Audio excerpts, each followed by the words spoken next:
Aloha Ohana. Happy Aloha Friday. It's great to be with you today. I'd like to thank Eddie Mayava and Leigh Cummings of the Alumni Relations Department, or our Ho'okele department, for inviting me to host today's Aloha Friday podcast. My name's Kenny Kalama. I'm the Career Services Manager here at BYU Hawaii.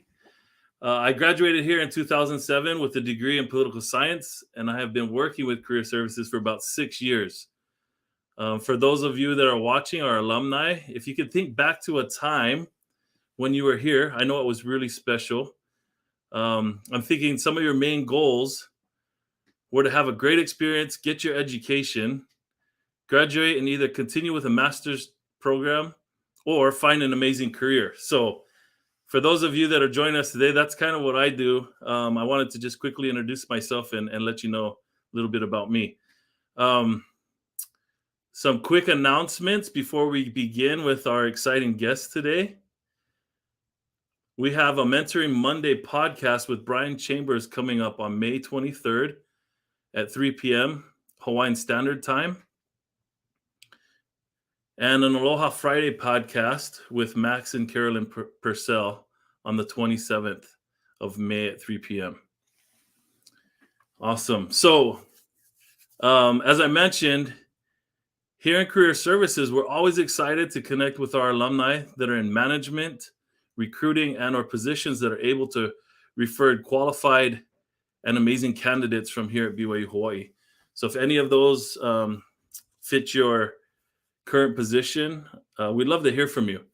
Any of you alumni, friends of the university, or parents of current students, if you're interested in connecting with us, please reach out to me directly at kenneth.kalama@BYU or byuh.edu, and or you can email us at acs@byuh.edu.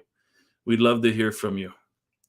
So, we're excited to catch up today with one of my bestest friends, my brother, BYU Hawaii professor, kimchi and food connoisseur, amazing husband and father, and everybody's favorite Texan, PJ Rogers.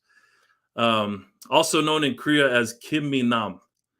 That translated just means amazingly handsome man. I think he gave himself that that title.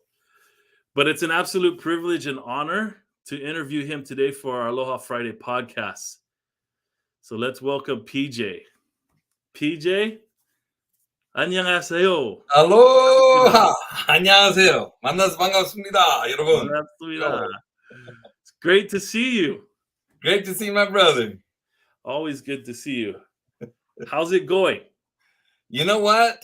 Super rooper duper. If I was any better, you'd have to cut me in half. Life is good. Awesome. Life is Well, good. we're glad that you took the time today to join us for our Aloha podcast.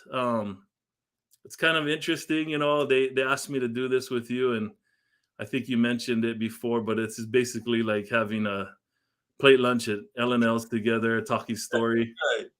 I love it. Yeah, normally I wouldn't do this, but for you, my friend, I would get in a Speedo and do it. So just so you know.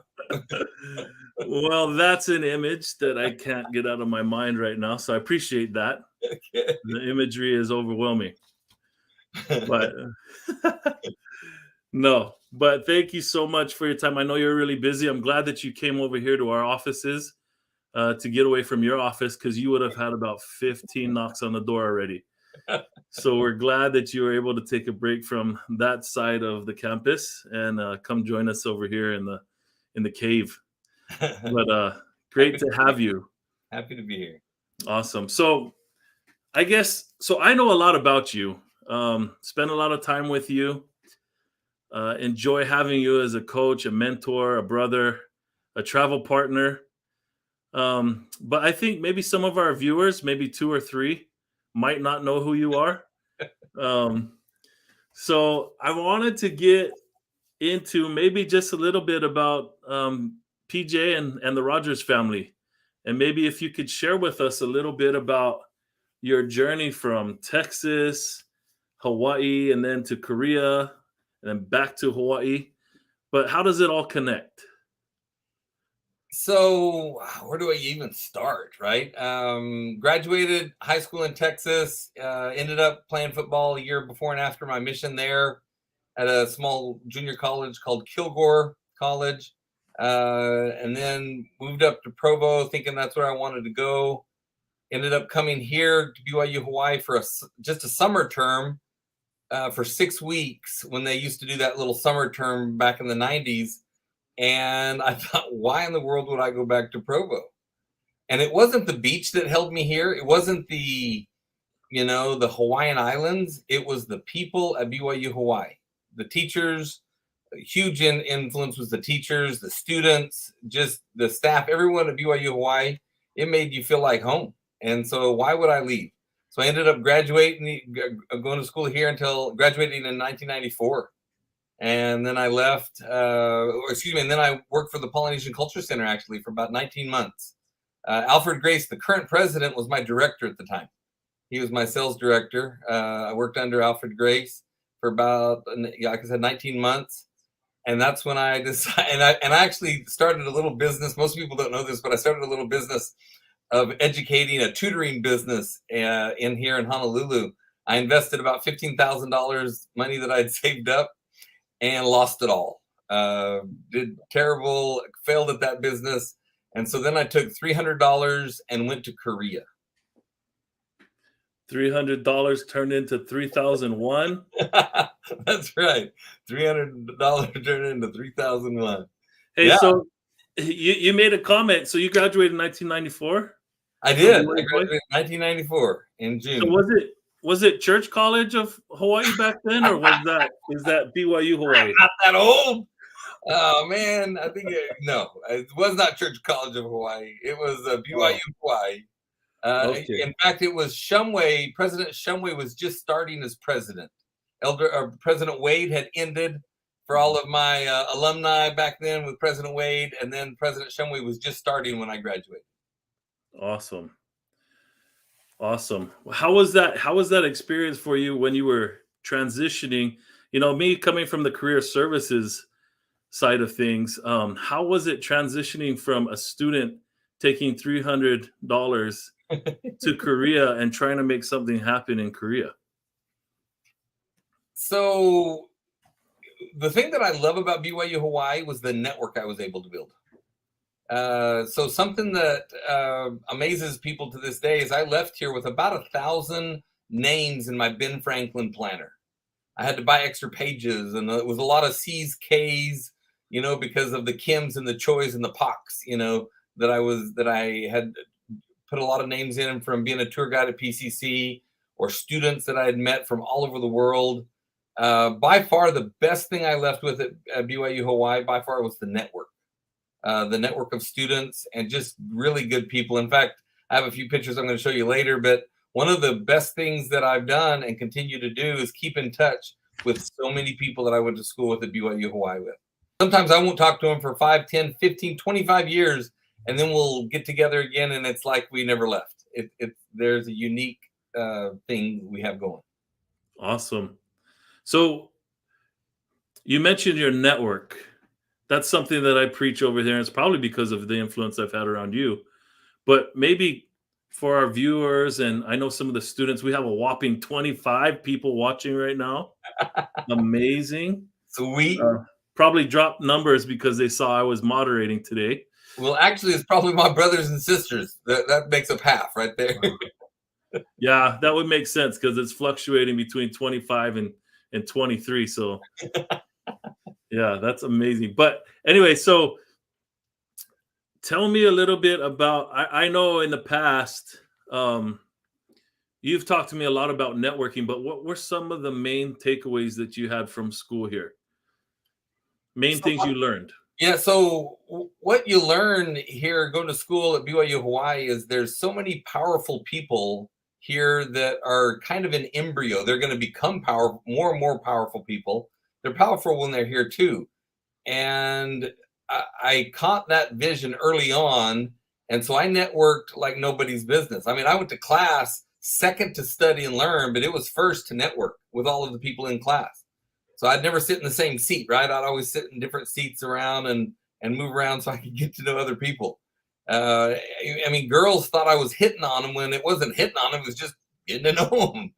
And so, because I would sit by a girl just like I'd sit by with a guy, and I'd go, yeah, talk and talk and talk. And by far the best thing I left was the network. And then the question is, after you get to know someone, then what do you do, right? I always tell people the best thing you're going to do in networking is whenever you meet someone, do something for them, right? If you can find something to do something for that person, then it was a big deal back in the day before, cameras were all over and phones and what have you. I would take notes, and then I would go to the library and I would copy my notes and come back, and then I would give it to a person that I wanted to network with in class. Hey, these are a copy of my notes from last class. I thought you might want them. And they're like, oh my gosh, especially if somebody missed class. Oh my gosh, that's an honor code violation. No, it's not notes. No, it's not. That's not cheating. That's not cheating. That's not. I do not break the honor code. I'm just kidding. At least not on Mondays. But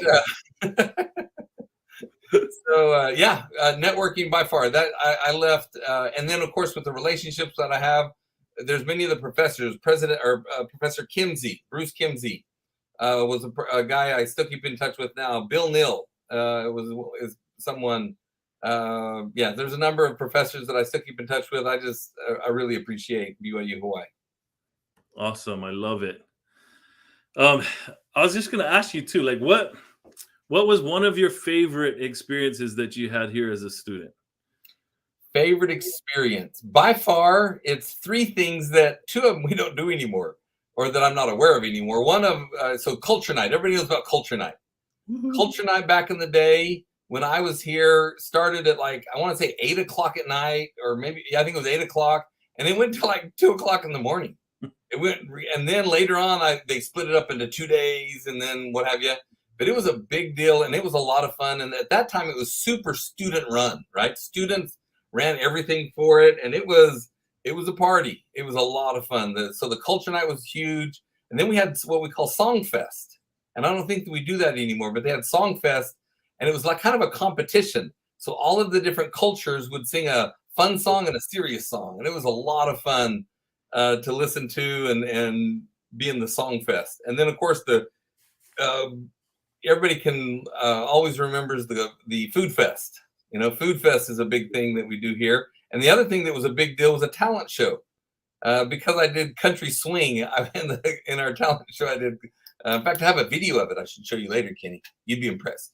But I was in the talent show at BYU Hawaii. Those things are by far the best thing about BYU Hawaii. Awesome. I know that I have some really choice experiences here too. I miss sports. That was always amazing. You couldn't find a place to sit at that time. We had a ton of students that came and played from all over the world. Awesome experience. Getting involved in things that are global. That's what I love about our school. And I think maybe talking about that, I know that you're involved pretty heavily in an event on campus. Well, it's actually national and global, but the Enactus program that's going on. I know that you've been heavily involved in that. Could you tell us a little bit about your experience with Enactus and how well it's been going? Sure. So when I first came on board, actually, to back up, Bill Nill, one of my favorite mentors on the planet, he introduced me to, at the time, what was called SIFE, before it changed the name to Enactus. Same organization, but it was called SIFE, S-I-F-E. So SIFE was, it's a social entrepreneurship organization, or Enactus is a social entrepreneurship organization where schools from around the nation and the world, all over the world, I think there's 38 or 40 nations that participate. I believe there's 1,700 schools around the world that participated, and 500 plus from the U.S. All of these schools will compete to see who can help the most people, in effect. Whether it be climate, whether it be social in communities, or a nation or different things. And so I've had the chance to be participating in that since 2013 when I first got here, but I really started heavily participating in 2015, 16 on. That's when I started participating in quite a bit. And so, but I tell you what, one thing is we've done quite well in it as a team, but something that I promote is I don't do it. I'm the coach, I'm the coach that helps them prepare for the competitions, prepare their, annual reports, prepare their things, but it is student run and student led. That's what I can tell you. I mean, I'm there as a coach and an advisor, but they really do all of the work. And so any accolades needs to go straight to the students because they are the ones that do it. But we've seen a lot of success for that, for sure. Oh, speaking of students, we thought it'd be kind of fun to throw some of those Enactus students that you've been coaching and mentoring on with us today. How's it going, guys? Aloha. I can't unmute. Oh, there we go. Going great. Doing awesome. Hey, congratulations to all of you for your recent win. We're going to throw up a video here in a second, but how do you guys feel, and what does it mean to you to be able to participate in the Enactus competition every year? Anybody want to go? Yeah, it was a super cool experience, and yeah, national champions. Great. Yeah, it was super fun being able to participate and work night after night on presenting and getting everything done. And then it was so rewarding being there and being able to present and being really well practiced and just knowing that we did the best we could. And yeah, the results speak for themselves. Awesome. Anybody else want to share their thoughts? I know I was able to go to your guys' practice one night, and I think I was there for about 2 hours, but I think you guys went for about 4 more hours after I left. PJ says that, it's all students and things, but in reality, there's no way that we would have been able to do like what we've been able to achieve so far without him. He's our coach and he pushes us hard, but we definitely are so thankful for him. He's an awesome mentor and an awesome professor and friend to us too. Awesome. Eli, you got any comments there? I'm trying to think how long I've worked on Enactus with PJ. It's been a couple of years now. Feels like a decade, but I think it's only been 3 or 4 now. But Enactus is a wonderful opportunity. I've just been so blessed by it. Blessed by PJ, right, and by his example and everything that he's been able to do to instruct and teach and push, like we're talking about, and really help us to strive and be our best selves. What Eli is a 3-time national champion. 3 times. Oh yeah, so it's been 4 years then. We've won 3 of the last 4, or 3 or 4. So yeah. I know I see some of the pictures of Enactus before, and Eli looks like a little kid. What are you talking about? I still look like a little kid. So. I think you got a little facial hair now. It's cool. Yeah, just a little bit, I guess. Yeah. Awesome. Well, hey, I wanted to ask you guys, what is maybe say one thing that you've taken away with your experience with PJ?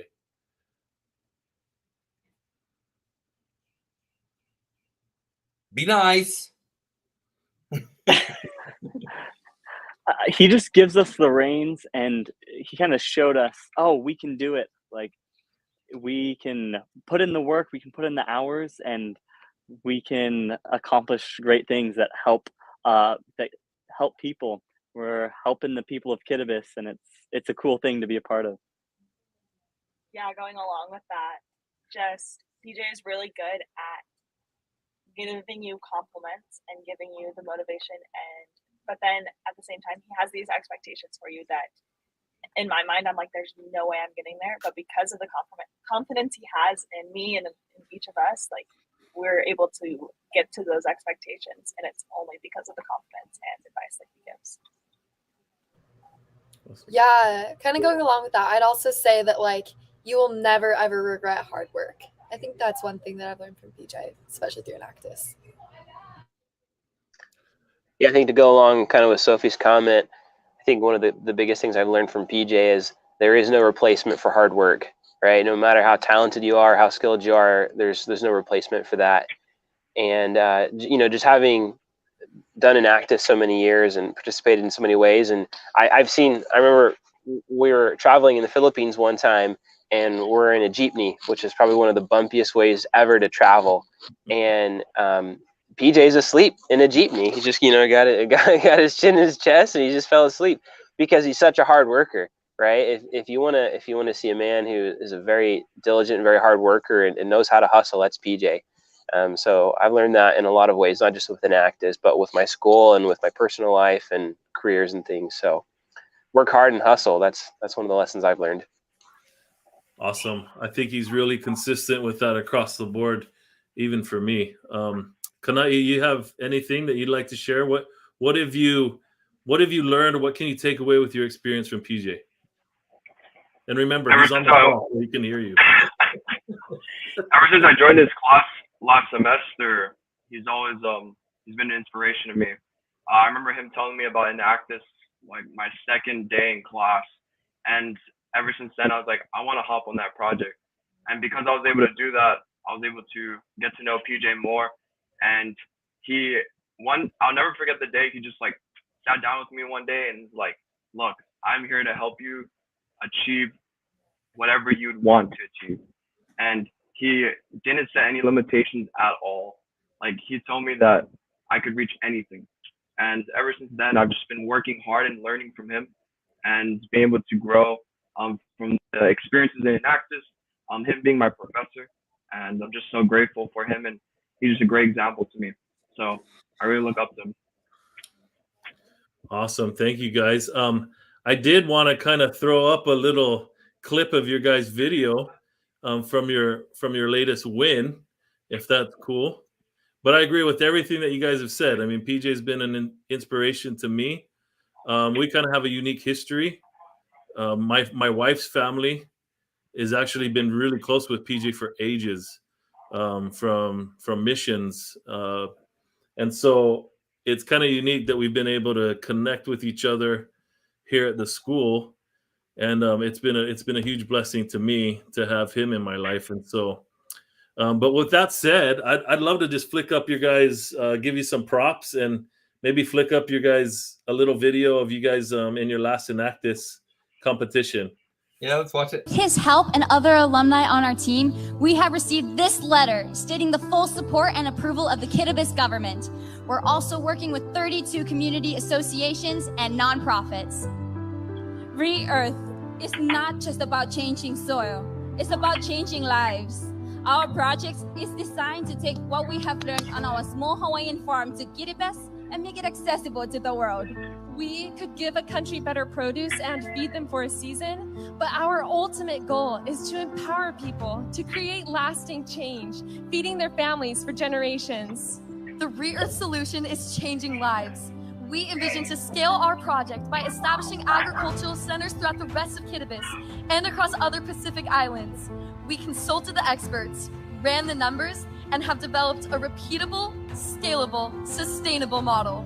By identifying and harnessing the resources already available in Kiribati, we have empowered people to revolutionize an industry.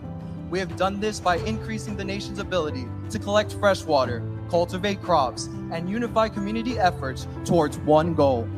This is a solution that empowers a nation, a culture, a people. My people. To take the resources around them and make a difference in their own lives. We are BYU Hawaii Enactus. Aloha! Aloha! Love it. You guys did amazing. Amazing. You know, I heard that one of the judges there, and I think, I don't remember who I heard it from, but I think he said he just shows up to the Enactus event to see who comes in second. You know, you guys have done such a good job. That's amazing. I'm just kidding, but good job, you guys. We loved having you on. I appreciate the time that you've come in to give some. And I'm going to shoot all of you later because none of you told me, man. What's up with that? Lauren, I'm getting you. Surprise. Awesome. But thank you guys for joining us. We appreciate you, and congratulations again for success on Enactus. Cool. See y'all. PJ, I'm gonna get into a little bit more of our congratulations again, by the way, on your Enactus wins. I know was that 4 out of the 5 years, 6 years? What is it? Total We've won 5? 4 times in since 2015. Was that 7 years? 4 times in 7 years. Awesome. It's amazing. Good job, PJ. Yes, we love it. I'm gonna bring up now a little bit of your slides here. I wanted to kind of go over. It's kind of interesting. So for those of you that are watching, I haven't really talked to PJ much about this podcast today, but I see in his slides a lot of stuff that I actually had in my notes, which is amazing to me. But I think with PJ, one of the best things is he's always asking me questions about why. Why am I doing this? Why am I interested in that? And so I love this understanding the why of PJ's life. So this is a slide that I didn't know this, PJ, but this is awesome. That's I'm tickled. I feel like I'm very important to you. And How did you know? How did you know? That's exactly what I wrote. That's awesome. That's exactly. I mean, Lori and the kids look like they're a little bit important too, but I love how important you feel like I am. No, Kenny, you are the man. You are the reason I exist. Anyway, I don't know what happened to that slide, but this is awesome. And really, when I look at this, it describes you pretty dang well. I don't see, is Texas on there? Somebody left out Texas. Texas is not on there. But other than that, I think it's pretty accurate. We've shared some pretty good times together. What's interesting, I think, with you is your love for Korean culture, food, language. What other languages do you speak, PJ, aside from Korean? So I speak Korean pretty well. I speak enough Japanese to be dangerous. I wouldn't do business in Japanese. I don't feel that comfortable, but I feel I can exist and shop and do whatever I need to do in Japanese. In Chinese, I'm a good negotiator. I can get a taxi and get where I need to go, in Chinese type of thing. I'm not fluent at all. I can make them think I'm pretty good because my accent's fairly good. What's funny is when I speak Japanese with a Korean accent, which is kind of funny. I was on a train, and this lady comes up to me, and I haven't spoken a word of Korean since I got to Japan. And this lady comes up to me on a train because she hears me speaking Japanese, and she goes, and she asked me in Japanese, "Excuse me, but do you speak Korean?" And I'm like, why would she ask an American if I spoke Korean? And I said, actually, I do. She says, because you speak Japanese with a Korean accent. Because she's a Korean that was born and raised in Japan. Anyway, so we started speaking Korean, and everybody's just, what? Anyway, it's very interesting. So yeah, a little Japanese. And then we just like you and I at the beginning before this podcast started, I can say hello in about 20 languages. That's awesome. I love it. It's kind of funny because as you mentioned having Korean accent and Japanese, I was just going to say your pidgin accent is more Texan. So yes. What's crazy is a lot of my buddies back home, when I go back home, they think they're like, PJ, you talk all funny now. You don't talk like you used to. It's kind of funny because being in Korea or in Asia, when you're speaking English, you need to speak very clearly so you're understood. And that accent, but the y'all still comes out quite a bit. Y'all, I know. I remember the first time we went to Korea, speaking to people in Korean and being in the back of a taxi, and we both get in the taxi, two pretty good sized American men, and it was at night, and we were driving to the hotel, and or to pick up the van. And I remember the gentleman driving us was an older Korean man, and he tried to say something to us in English, and you responded in Korean. Uh-huh.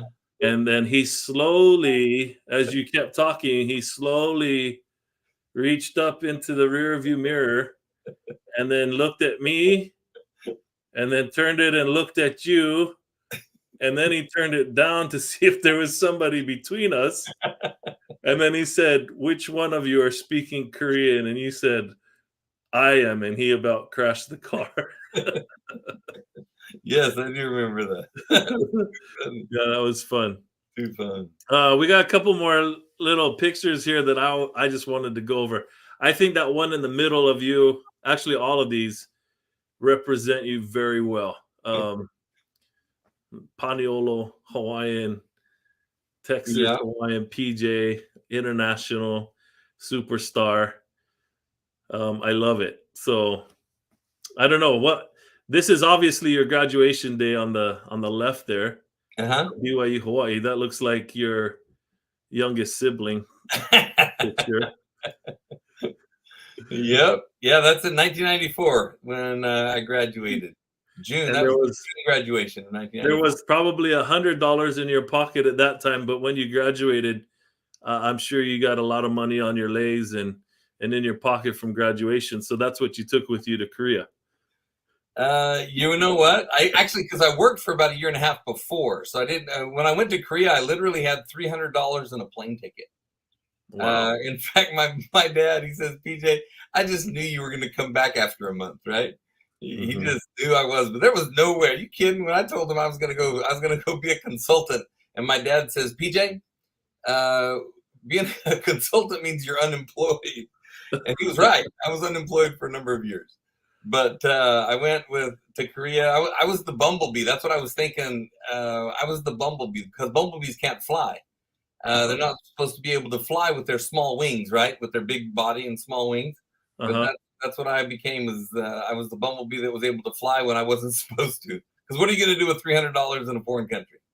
This is some fun things. These pictures here. First of all, the one up at the top left, I think for most people, the Canoe House boys. This was the Canoe House right across from the elementary school. We lived in a house that I paid $170 a month rent in. And after like in 1994, it went up to like $190. Those are my buddies. Most of those, yeah, every one of those people I still keep in touch with. Every one of them. I've talked to 4 of those people in the last, I don't know what, maybe month. But yes, absolutely. I keep in touch with those people all the time. One of the girl on the top right, her name is Cora Wong. Cora is one of my good friends to this day, lives in Hong Kong. Down at the bottom left, you'll see the Kajiyamas. So we all know Kajiyamas. If you've been at school at all for the last 45, 50 years, you'll know the Kajiyamas.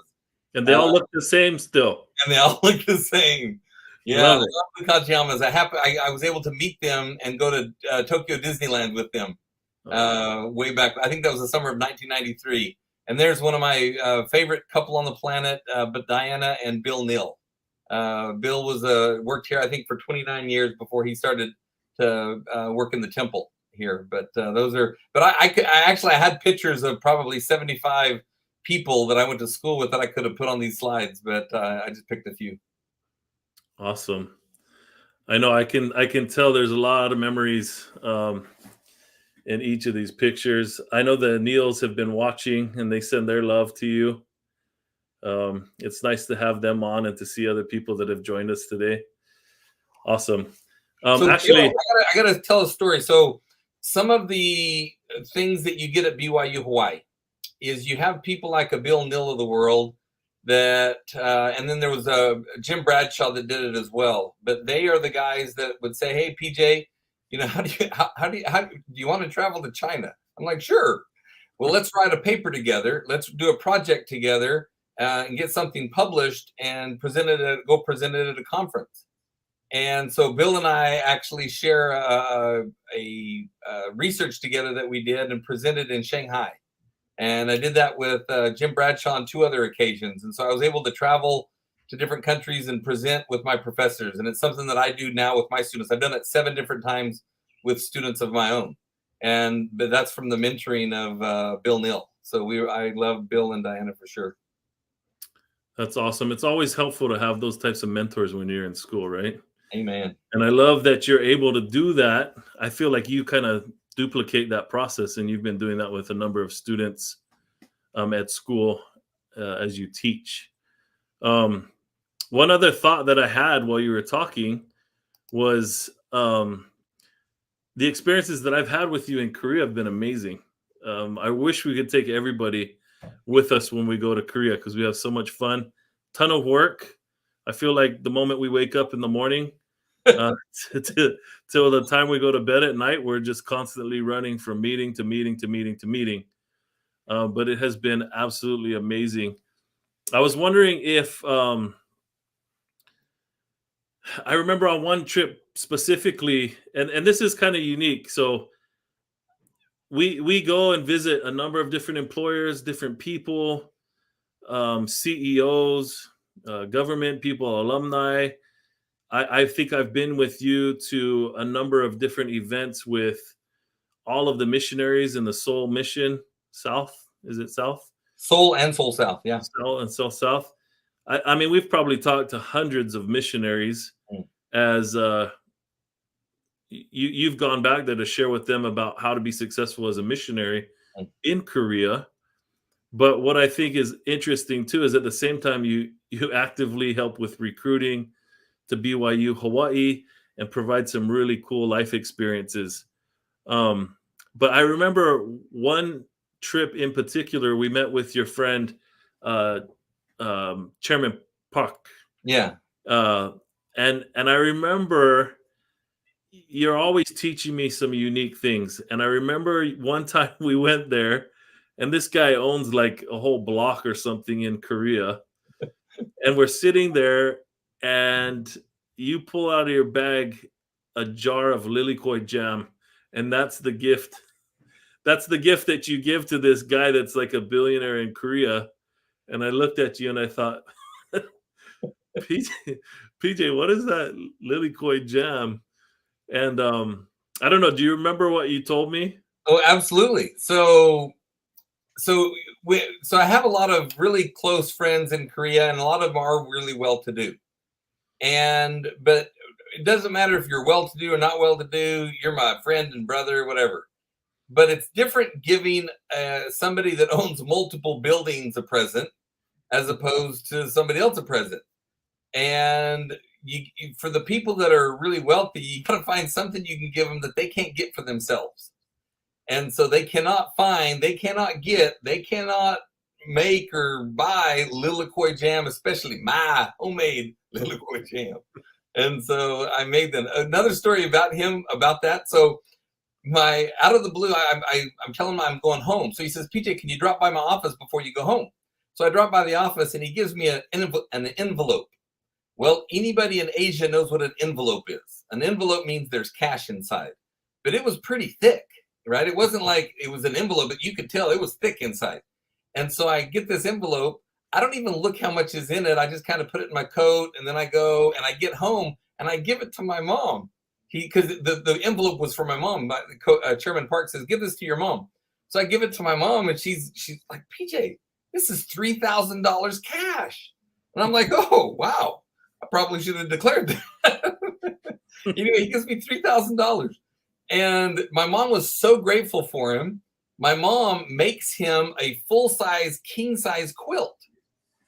And so the next trip, I pick it up, and then I take it back to him, and this guy is blown away.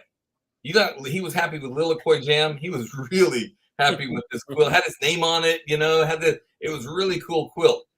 He shows me a picture of it later, and he has it framed on a big wall. It's a king-size quilt, right? He has it framed, And the next time I go home, he gives me 2 envelopes, and they're both thicker than the first one. Long story short, it was $15,000 cash that he wanted to give my mom to say thank you for the quilt. So yeah, pretty dang amazing. Pretty dang amazing.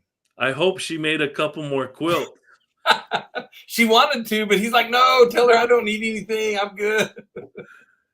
Oh, that's amazing. I remember going to visit with him, and you taught me something very valuable. The first time I went, We always travel with macadamia nuts. I Right. always give macadamia nuts. I mean, that's the least, right? It's a small gift, something nice. I remember the first time we went, he gave us something back, some candies or something. And then the next time we went back, he started giving me items that were for my family. Right, for your wife, for your kid. And you had mentioned to me like that's a good sign in Korea, right? Because they're no longer worried about you; they want to take care of your family. And I've always loved that idea and that thought about. I'm kind of making some headway with my friends in Korea. And I know what's kind of funny too is I love the culture, the Korean culture, all of that. I love the language. I love the food, obviously. I mean, this isn't a kimchi diet completely, but I think it's just amazing when I go over there. One of the things I like to do, because they're very professional and they do the handshake. Yeah. I've loved going back there and just squeezing all the guys. Give them a big hug. And it's interesting because the first couple times I did it, I remember it was just like a straight up, this guy's in my space and he's squeezing me to death. But as we've gone back, I love how they reciprocate that hug. Absolutely, they'll give you a hug back. Yeah, and so it's been amazing. So thank you so much for the time that we've had together in Korea. I really look forward to getting back to Korea with you sometime soon. Let's do it. And they're open again, so let's go. Yeah. That being said, I kind of thought it'd be fun to show a little video of maybe PJ's family life in Korea. Yeah, so the video you're going to see, just so you know a little bit about it, is I had a producer so I ended up being on Korean TV for the first time in 1996, November. A guy said, "Hey, do you want to be on TV?" And I said, "No." And he goes, No, you can be on TV. And I'm like, not interested. And at the time, there were like 3 or 4 other foreigners on TV only. There was like literally 3 or 4 other foreigners total on TV that were pretty famous. And I wasn't interested at all in being on TV. And the guy says, "Well, PJ, if you go on TV, then it can help your business with credibility and things like that." And so I thought, oh, okay, I'll be on TV. So I was on this cable network show called Im Chun World Show. Im Chun is a person's name. He's a guitar singer. And I was on his show, and I ended up being on it every week, once a week. And pretty soon I got a call from a radio, a lady that was like the Larry King of Korea, a really famous lady. She asked me to be on her radio show once a week, and then it became every day. So I was on the radio for 6 days a week with her, and then started getting called on different TV programs. Well, this one producer that I worked with for about 5 years, no, probably 10 years at the time, he goes, "PJ, I want you to do this special that we're going to do on you." And I'm like, not interested. And after a while of him asking and me turning him down, he goes, and this is my good friend, right? And he goes, "Why not?" And I said, "Because you cut out all my church stuff. Every time I talk about the church, you cut it out." And he goes, "PJ, this show is all about you, so you can watch it, or excuse me, you can help me edit it," is what he said. And I said, "Okay, then I'll do it." And he goes, "Okay, you tell me what you want to do." Anyway, so I did it, and I really didn't mention the church a lot, but I mentioned the church all through it without mentioning the church, right? And so you'll hear on this clip even David O. McKay's quote of saying, no amount of success can compensate failure in the home. They restated in their own words, but it's stated. And so anyway, it was 49 minutes. They brought 7 cameras into our house. And for 49 minutes, a buddy of mine that watched the whole thing on YouTube under PJ Rogers said, "PJ, I felt like I was watching a family home evening." So this is a clip you're going to see of that. All right, we'll run it.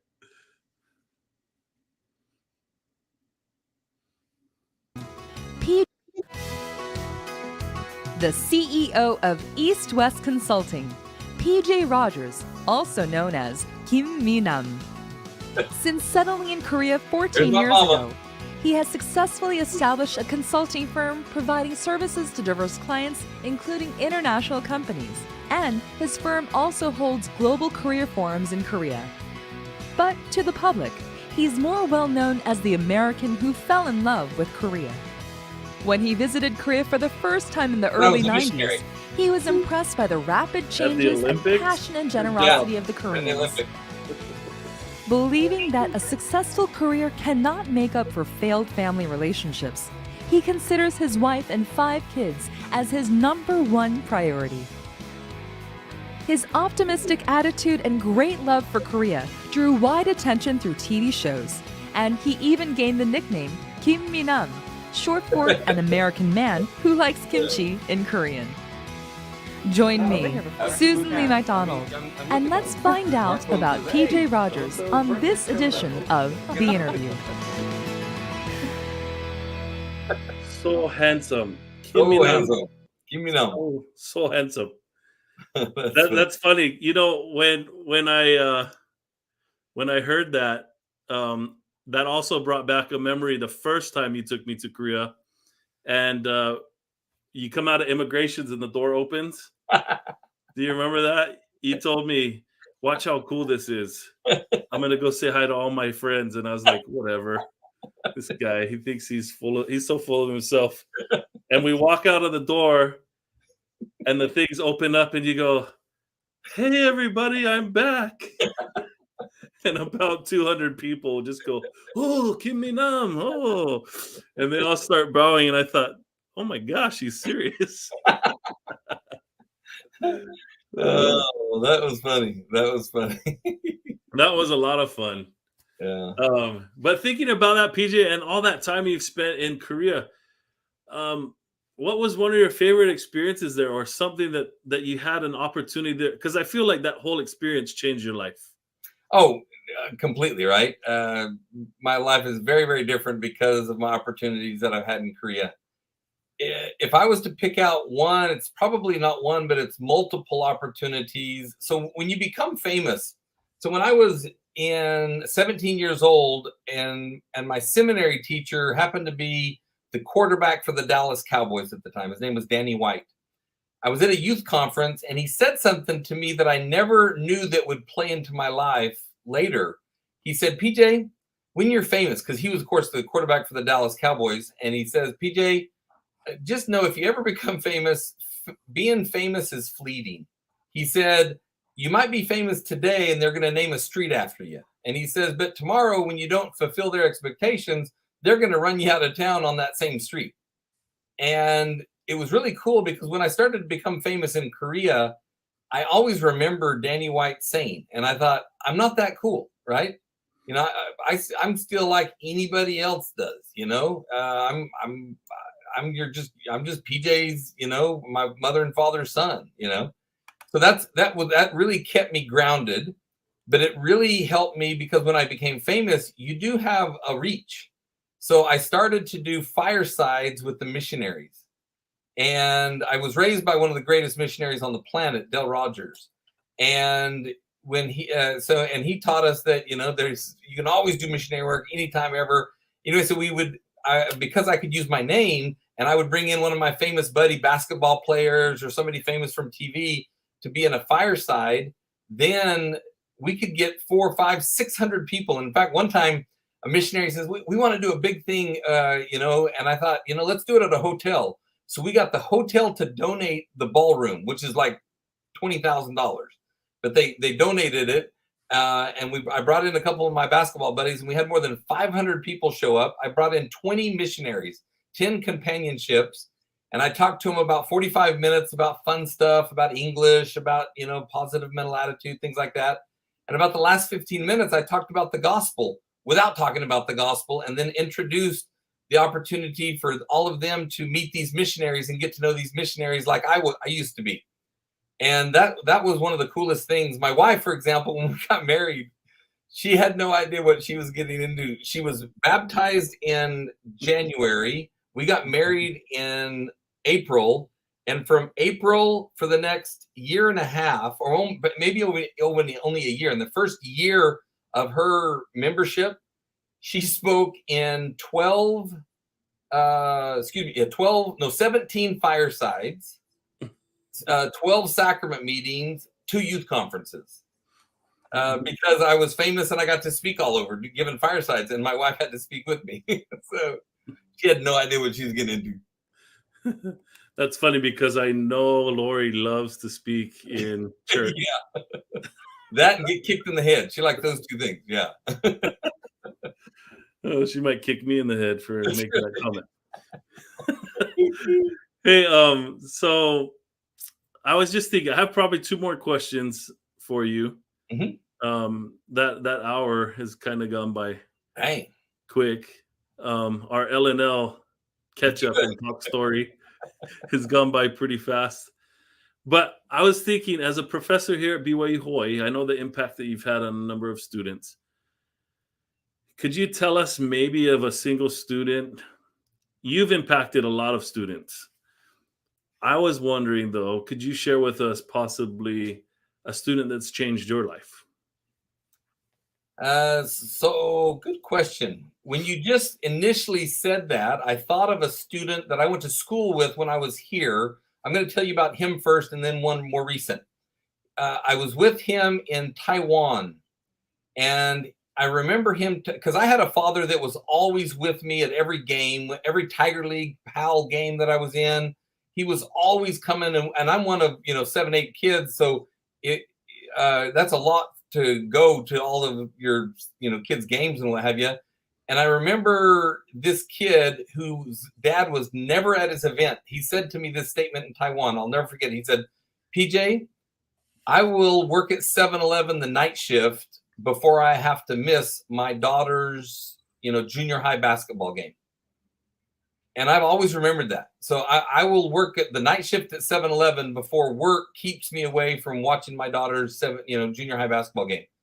And I thought, you know what? I'm going to go to my kids' events. It doesn't matter what happens. And so that was a huge impact that a former student had on me. One of the more recent students, one maybe that you just saw was Eli Clark would be one. Another one might be, we'll talk about Eli. Eli is one that was in my class early on, and he's given me the hope that students like him can come in super unrefined, and then when they leave, they're incredibly refined. Whoever gets Eli to work with them long term is going to be very lucky. He is someone that is, he gets it. He gets the why of things. You don't have to tell him the why of things because he understands the why. And watching someone like him, and I just actually read a letter that I, for some reason, wasn't able to open until just recently. But a gal that was here, and her name is Hannah. She's gone now, but Hannah, and she writes this letter about the impact that I had on her life. And I'm telling you, it's not just one student. It's really tough to pick out just 1 or 2 or 3 students. I mean, it's lots of students that have had an amazing impact, and it's truly the reason I'm here. I am here for Kenny. I know that our blood runs the same. I am here to help our students not just get a job, but maybe even create their own job and do well in their job and have fun in life. That's the reason I'm here. If they get a degree, great. But I know I'm going to help them hopefully do things a lot bigger than a degree. Awesome. Yeah, we align there perfectly, PJ. It's not about me today. It's about you. But I think a lot of who I am, especially as I've developed in this position, is because of you. And I appreciate that very much. We make a great team. I think we make a good team. I agree. So lastly, because we're coming up here quickly on the hour, if you could tell your Church College of Hawaii self, I mean, I'm not that old. Dang. your BYU Hawaii self, if you could share with yourself some advice, back when you graduated in 1994, if you could tell that person something, what would you say? That's a great question. If I'm going to talk to myself, I mean, you do it all the time. I see you talking to yourself all the time. But I'm talking about Shush, shush, shush. I'll talk about the Hey, other you stuff. told me you wouldn't say that. We're live on. This is a recorded, you know.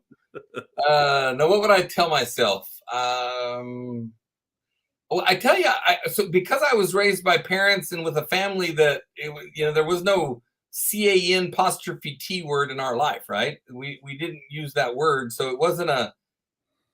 I was a pretty motivated kid, but what would I tell myself? One, I would tell myself to save money earlier. That's one thing I would tell myself. Second thing I would tell myself is to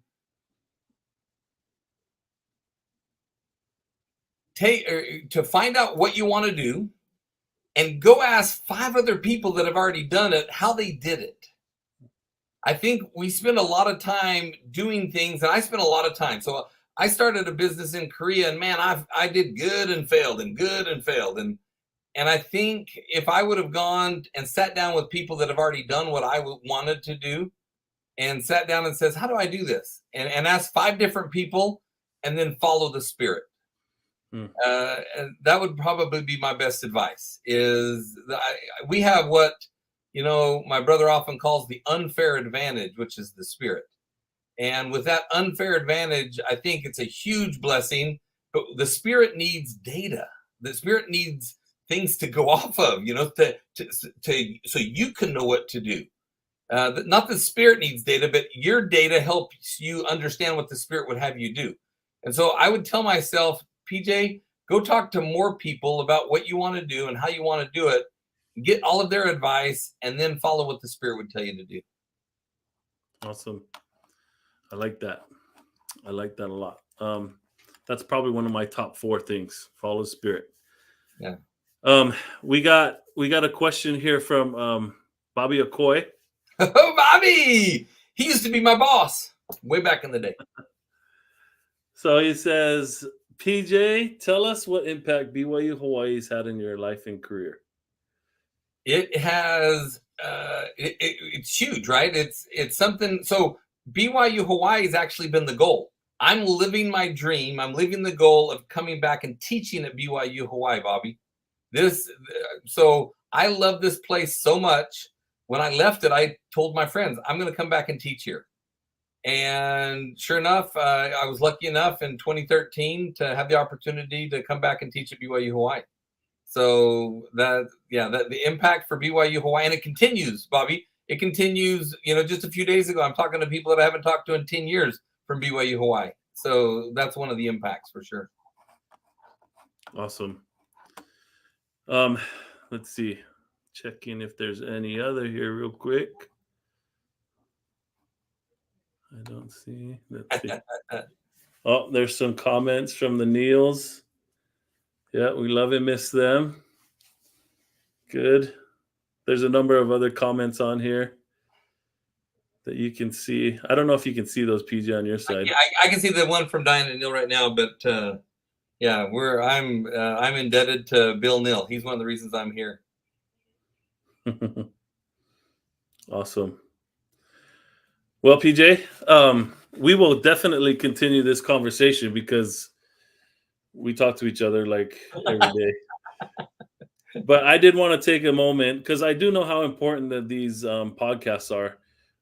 We might not get a ton of viewers on the live, but I do know that people watch them, and I do know that because you're on this, many people will watch. Mm-hmm. But I do appreciate you. I'd love to just take time to acknowledge you and the impact that you've had in my life. I enjoy what I do because of a lot of the information and the coaching and the support that you've provided me. We've done, I don't know if a lot of people are aware of this, but I remember one of our first, it was probably our first trip to Korea. We sat on the plane, 30 minutes. You taught me how to read Korean. You taught me the alphabet. But we also started talking a lot about what's developed into the Asia Pacific Career Conference. Right. And bringing employers to the school so that our students could benefit from that. And so I would just like to acknowledge a lot of those things that you've done for me, but also for the students of BYU Hawaii. We're definitely grateful for you. you are what the genuine gold definition is to me. I appreciate you very much. I'm grateful to have you in my life. I know that you've blessed the lives of many at this school and across the globe. I think it's interesting when we're able to go out together and all the people that you're able to run into and meet wherever we go. My wife says it's you know, we both have something similar. But I think you're the bigger mayor than I am. But I did want to just say thank you so much. We appreciate your time today. We're Appreciate grateful y'all. that Just know that I'm just bubble gum. I'm a Big- squirrel trying to get a nut. big bubble gum. That's a No, I'm you're a big very bubble gum. blessed. I'm very blessed, and I go back to the Book of Mormon. As to my own strength, I am nothing. You know, I am what the Lord's blessed me with. So that's what I would tell you. I love my wife and my children, and that's why I exist. Oh, and Kenny, and my wife and children, and Kenny. Yeah, I saw that on the PowerPoint thing earlier. I love the PowerPoint. Yeah, that was all over there. But thank you, PJ. We love you. And All right, love y'all. Aloha. Okay, love y'all. Y'all.